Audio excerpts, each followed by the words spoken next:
Merci d'être sur la télévision La Barre et poursuivre le journal de ce jour à samedi 2 novembre 2019. Mesdames et messieurs, bonsoir et bienvenue à tous. Le centre de santé intégré CSI de Saga-Gourma, c'est dans le 5e arrondissement communal de la ville de Niamey, a servi de cadre ce samedi matin au lancement officiel des journées locales de vaccination contre la poliomyélite couplée à la semaine africaine de la vaccination, la supplémentation en vitamine A et à l'albendazole. C'est la première dame Hadja Aïssata Issoufou et le ministre de la Santé publique, Dr Ilyas Idi Menessara, qui ont donné le top départ en présence de nos reporters Nafisa Zakou et Sadou Doumi. C'est une cérémonie grandiose qui a été organisée à Saga-Gourma pour le lancement officiel de la campagne locale de vaccination préventive contre la poliomyélite, couplée à la semaine africaine de vaccination, la supplémentation en vitamine A et au déparasitage à l'albendazole. En effet, cette 9e édition placée sous le thème « Protéger ensemble les vaccins, ça marche » vise à renforcer la sensibilisation sur les bienfaits de la vaccination afin d'encourager un plus grand nombre de personnes à se faire vacciner, car en Afrique, un enfant sur 5 n'a toujours pas accès à tous les vaccins de base nécessaires. La région africaine connaît depuis 2017 une résurgence des cas de poliovirus sauvage dérivés dans plusieurs pays, dont le Niger. En effet, bien que déclaré libre de poliovirus en 2016, le Niger fait face à une épidémie de poliovirus dérivé avec 23 cas depuis septembre 2018 dans les régions de Difa et Zender. Afin de continuer à renforcer l'immunité collective au sein de la population, les présentes journées locales de vaccination vont permettre d'atteindre près de 3 100 700 enfants de 0 à 5 ans, soit 50% de la population cible nationale répartie dans 32 districts des régions de Difa, Agadez, Maradi, Tawa, Zender et Niamey. L'approche intégrée qui sera utilisée pendant cette campagne est à saluer, car elle permettra d'administrer également la vitamine A à plus de 5 millions d'enfants de 6 mois à 5 ans et de déparasiter plus de 4 700 000 enfants dans tous les 72 districts sanitaires du pays. Quant à la marraine de cette semaine africaine de vaccination, Hadja Aïssata Issoufou, elle a accentué son allocution sur l'objectif de cette semaine édition 2019. La priorité de la semaine africaine de vaccination est de renforcer les programmes nationaux de vaccination dans la région africaine. 1. En intensifiant la sensibilisation sur l'importance de la vaccination. 2. En soutenant la prestation de services dans les zones difficiles d'accès à travers un paquet intégré d'interventions salvatrices afin d'augmenter la couverture vaccinale. La semaine africaine de vaccination vise aussi à accroître la sensibilisation du public sur l'importance de la vaccination ainsi que l'amélioration de la prestation des services de vaccination et permet également d'améliorer l'accès aux services de vaccination des populations à haut risque, c'est-à-dire situées dans les zones difficiles d'accès, la participation communautaire et la demande de vaccination par les communautés. Signalons enfin que cette cérémonie est une occasion de rappeler aux partenaires et à l'initiative mondiale d'éradication de la polio leur engagement à poursuivre l'appui nécessaire pour renforcer la vaccination de routine afin que la circulation de poliovirus dérivé du vaccin soit interrompue et que le statut libre polio pour le Niger soit maintenu indéfiniment. C'est par l'administration des premières doses de vaccins par la première dame Aïssata Issoufou et le ministre de la Santé qu'a pris fin cette cérémonie de lancement de la semaine africaine de vaccination qui s'étalera du 2 au 5 novembre 2019. De la rive droite, atterrissons-nous au palais du 29 juillet de Niamey qui a servi de cadre ce matin à la commémoration du 4e anniversaire de la création du parti Mouvement Patriotique pour la République MPR Jamhouria. À cette occasion, le président du parti, Albade Abouba, a annoncé les couleurs d'un congrès de Jamhouria pour désigner ses candidats aux différents scrutins. Le résumé avec Adamou Soumana et Chebou Guissou. Mobilisation, cohésion, unité. Les jeunes patriotes s'engagent. C'est sous ces thèmes que le mouvement patriotique pour la République a soufflé ses 4 bougies. Un anniversaire célébré en grande pompe par les partisans du charismatique Abouba Albadi, venu de 8 régions du pays et de la diaspora. Occasion pour les responsables des différentes structures du parti de louer le leadership de leur président ayant permis de hisser le MPR Jamhouria à une place enviable sur l'échiquier politique national. Prenant la parole à son tour, le président Albadi Abouba a profité pour faire une annonce solennelle à l'assistance. Comme vous le savez, notre pays s'active à l'organisation des élections générales prévues fin 2020, début 2021. Le MPR Jamhouria, comme toutes les formations politiques, s'y prépare en conséquence et souhaite que ce scrutin se déroule dans les meilleures conditions possibles et surtout dans la sérénité des cœurs et des esprits de tous les Nigériens. Le MPR Jamhouria participera à tous les scrutins à venir et ses candidats aux élections législatives et présidentielle.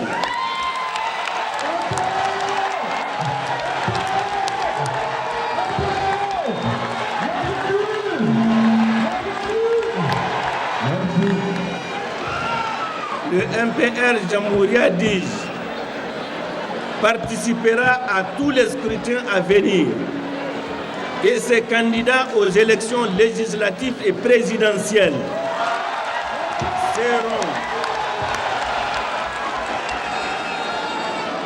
seront investis à notre prochain congrès, Inch'Allah.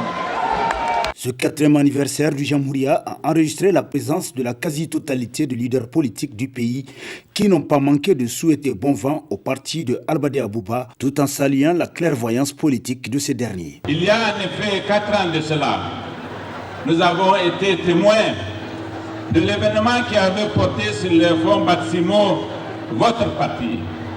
Ce jour-là, en même temps que je vous avais souhaité, au nom de la MRN, nos vœux de succès, je vous avais prédit un avenir qui se confirme à mesure que le temps passe. Monsieur le Président, tout à l'heure, vous avez fait un discours remarquable. Et c'est pourquoi aujourd'hui, je ne serai pas là. Je vous ai entendu répéter les mots que nous disions il y a 2 ans et demi. Comme quoi, qu'est-ce qu'il y a à chez Bata de Izgili, Bata de Yaro, Bata de Bata. S'il y a une chose que je sais partager avec vous, c'est les valeurs de dignité et des principes communs. Vous avez parlé tout à l'heure d'élections libres et transparentes. C'est cela notre credo. Vous avez parlé de sécurité. C'est un vœu. Vous avez parlé de démocratie exemplaire. C'est ce que nous souhaitons. Tout ce que vous décrivez représente la société de développement du président Kounché, du président Ali Chebou et du président Mamadou Tanja. Quel plaisir de voir notre famille politique aujourd'hui réunie à l'occasion de ce 4e anniversaire. Joyeux anniversaire au mouvement patriotique pour la République MPR Jamhouria, où l'avenir c'est maintenant, dans la loyauté et la responsabilité. Autre aspect de cette édition, la finance islamique, c'est le thème d'une conférence publique ce samedi à la Chambre de commerce. Elle est organisée par l'association nigérienne pour la promotion de la finance islamique ANEFI. D'éminents conférenciers, tous des experts en la matière, ont édifié l'assistance sur la thématique. Le résumé avec Asma Oseidou et Ibrahim Abdou. La problématique de la conformité au sein des institutions financières islamiques. C'est le thème retenu par l'Association nigérienne pour la promotion de la finance islamique pour cette conférence qui vise à édifier les participants sur la finance islamique. L'importance de ce thème pour nous parce que nous sommes dans un environnement où d'abord pour le Niger le taux de musulmans, c'est pas seulement des mots que les musulmans aiment bien dire, mais c'est les statistiques de l'INS qui le notent bien sûr, que nous sommes une société à 99% musulmans. 99% musulmans, ça veut dire qu'il y a des exigences dans notre mode de vie pour que nous puissions être heureux ici-bas et heureux dans l'au-delà. Nous luttons depuis toujours et Dieu merci, cette association a vu le jour officiellement en 2016 parce que créée depuis 2012 et nous luttons tous les jours, nous sensibilisons, nous rencontrons les autorités pour les amener effectivement à ce qui est cet environnement juridique-là. Dieu merci, les instructions ont commencé à naître. Au niveau de la BC, il y a eu déjà 4 instructions et la rencontre qu'il y a eu la semaine passée avec les banques et institutions financières, y compris la NFI qui a eu l'honneur de participer à cette rencontre-là. D'autres instructions sont en cours, notamment en ce qui concerne la fiscalité, en ce qui concerne le refinancement des banques et des institutions financières. Donc c'est un environnement qui est en train d'évoluer et comme on l'a eu à le dire aux banques ce jour-là, si vous ne venez pas vers nous pour faire la promotion, nous, on va vous obliger à venir. C'est-à-dire, nous allons inviter la population à prendre conscience de l'obligation et du danger pour nous de la consommation de l'illicite, particulièrement de la riba, où Allah a déclaré la guerre à tout celui qui la consomme. Mohamed Ali Barhouni, expert international présent à cette conférence publique, a prodigué des sages conseils à l'ensemble des participants sur la finance islamique. Généralement, les clients cherchent... En fait, on a 2 catégories de clients. Il y en a ceux qui cherchent la conformité charaïque et il y en a ceux qui cherchent le profit ou la transaction la plus bénéfique pour eux. Ceux qui cherchent la conformité islamique, peu importe le profit, ils ne s'intéressent que à ce côté. Et ceux qui cherchent la transaction la plus bénéfique pour eux, ils sont indifférents par rapport aux exigences charaïques. Mon premier constat, c'est que votre société est une société croyante qui s'intéresse beaucoup plus à la conformité charaïque. Attention, ne dites pas que dès lors que vous détectez une infraction charaïque auprès d'une banque islamique, et d'ailleurs on ne dit pas que c'est nos banques islamiques aujourd'hui, ce sont les paradis de la finance islamique, non. On a des difficultés, on a des infractions et on est là pour corriger. Le directeur en jurisprudence financière islamique a lui salué l'initiative avant de profiter à son tour pour apporter quelques éclaircissements sur la thématique. Enfin, tour à tour, les participants ont posé des questions aux conférenciers pour mieux cerner le sujet. En plus de cette conférence publique, une séance de formation des participants est prévue pour le 16 et 17 novembre, toujours sur le même thème. Les femmes membres de l'association des clubs musulmans du Niger et celle de la coordination régionale des sœurs de Niamey se sont donné rendez-vous ce samedi matin au centre culturel Oumaruganda CCOG de Niamey pour échanger sur les contributions qu'elles peuvent apporter pour contribuer justement au développement de l'économie nationale. Une rencontre qui rentre dans le cadre de la semaine de solidarité islamique de la femme. Précision, Romanatou Hassan et Haloudou Bourema. Contribution de la femme musulmane au développement économique du Niger, tel est le thème de la semaine dédiée à la solidarité islamique de la femme. Ainsi, cette foire se veut une parfaite illustration de l'apport de la femme musulmane au développement de la famille, voire de l'économie du pays. Honorer d'abord la femme, c'est la mère de l'homme, c'est la sœur de l'homme, c'est la fille et l'épouse de l'homme. Si nous décidons de faire cette reconnaissance à la femme, c'est pour respecter la décision d'Allah subhanahu wa ta'ala, qui a mis le paradis de l'homme sous les pieds de la femme qui est sa mère. Nous voulons honorer la parole du prophète sallallahu alayhi wa sallam qui a dit aux hommes, les meilleurs d'entre nous, les hommes, c'est ceux qui sont bons et bien comportants avec leur épouse. Et il conclut pour dire, je suis meilleur dans les domaines, donc je suis meilleur que vous. En marge de cette rencontre d'échange, la présidente nationale des clubs des jeunes musulmans n'a pas manqué de souligner l'objectif visé à travers cette semaine. Sache que la femme musulmane n'est pas laissée en arrière-plan. Elle n'est pas laissée à la traîne. Elle aussi, c'est une femme émancipée. C'est une femme qui apporte sa contribution à l'édifice, à la construction de la société, de la nation, au développement de la communauté en général. Donc c'est pourquoi nous avons lancé ce grand appel pour que toutes les femmes puissent vraiment venir exposer ce qu'elles savent faire, ce qu'elles savent créer. L'utilité pour ces femmes est d'avoir de la valeur ajoutée dans leur économie domestique. C'est avoir de la valeur ajoutée pour les générations futures, pour que la femme sache que non, il ne faut pas qu'elle attende chaque fois qu'on lui fasse. Il ne faut pas à chaque fois qu'elle attende que monsieur lui donne pour la popote. Il ne faut pas qu'elle attende chaque fois pour investir dans l'éducation de ses enfants. Il ne faut pas qu'elle attende chaque fois, quand on dit le développement du pays, on a besoin de la voirie, de telle chose pour faire développer la collectivité. Il faut qu'on attende seulement les hommes. Nos attentes pour le futur, c'est vraiment de prier Allah subhanahu wa ta'ala pour que cette édition soit pérennisée. Pour que, Inch'Allah, chaque année, sinon même 2 fois dans l'année, nous puissions organiser des foires comme cela. Une visite guidée des différents stands a marqué les temps forts de cette foire qui durera 2 jours. Les pays africains ont célébré hier, vendredi 1er novembre 2019, la journée africaine de la jeunesse. Cette journée est mise à profit pour promouvoir les projets de jeunes.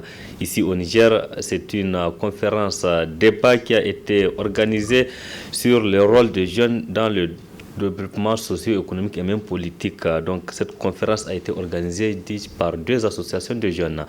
Le résumé avec Hamza Sakou et Sadou Doumi.